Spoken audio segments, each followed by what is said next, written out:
কাপড় পরে, এই কাপড়টা কোনো মুসলমানের পোশাক নয়।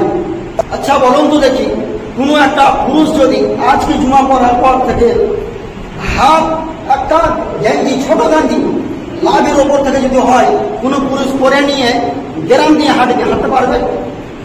একটা পুরুষ হাঁটতে পারবে? আধখানি পিঠ উদাম, আর এইখান থেকে লাভের ওপর থেকে একটা গেঞ্জি নিয়ে আপনি গ্রামে হেঁটে দেখান তো।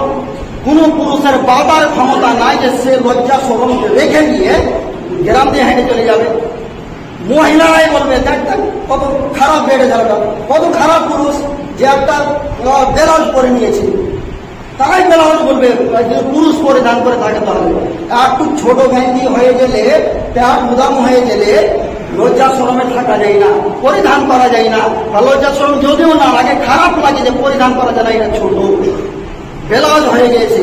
তাহলে যে মহিলাকে ঢাকা প্রয়োজন, ওই মহিলাটাই পরিধান করলো না।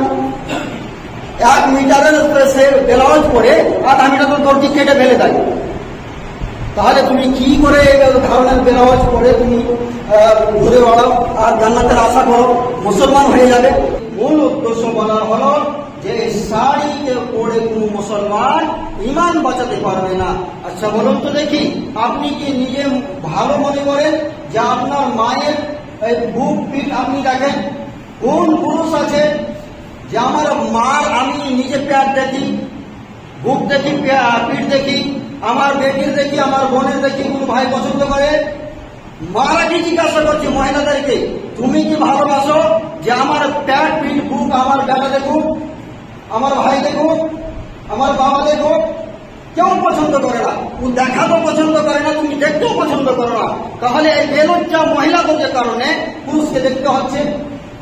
তাহলে শাড়ি আর ব্লাউজ বা সায়া এগুলো একটাও মুসলমানের পোশাক নয়, এগুলো একটাও পরা যাবে না, এগুলো সব জ্বালিয়ে পুড়িয়ে দিতে হবে।